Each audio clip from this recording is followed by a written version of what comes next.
Good morning traders. Nifty का trade plan discuss कर लेते हैं। तो आज है 21 नवंबर।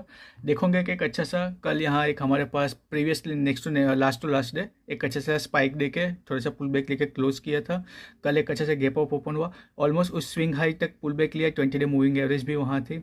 यहाँ हमारे पास एक स्विंग सपोर्ट भी था जो वहाँ से एक अच्छा सा सपोर्ट लेके जैसे उसको टैप किया, एक अच्छा सा बाउंस आया। प्रीवियस कैंडल के आसपास उसने मतलब प्रीवियस फर्स्ट कैंडल के हाई के आसपास उसने थोड़ा सा टाइम स्पेंड किया।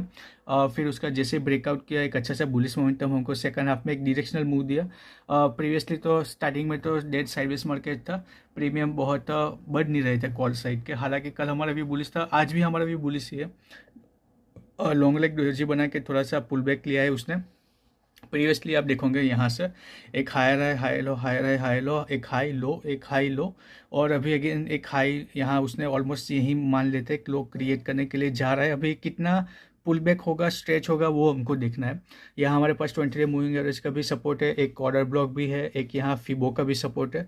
तो इस क्लस्टर ऑफ जोन में आज ओपनिंग मिल सकती है। हालांकि अभी फिलहाल तो 16 पॉइंट का गैप अप दिखा रहा है, पहले मॉर्निंग में 30-40 पॉइंट्स का गैप अप था। तो इसी रेंज में अगर कहीं ओपन होता है तो हमारे लिए एक अच्छा सा बेस्ट ट्रेड यहाँ बन सकता है। छोटा सा स्टॉप लॉस रख के लॉन्ग के लिए हम यहाँ ट्रेड लेंगे। ऑल टाइम हाई बहुत ही करीब है, बैंक निफ्टी ने तो हाई क्रिएट किया है, निफ्टी में पेंडिंग है। तो आज या एक्सपायरी तक हो सकता है कि हमको एक नया हाई मिल जाए। तो इस जोन के ऊपर तो हम लॉन्ग के लिए देखेंगे। इस जोन में हम थोड़ा सा वेट करेंगे प्राइस एक्शन का। इसके नीचे कहीं हम जाएंगे तो फिर हम सेल के बारे में सोचेंगे।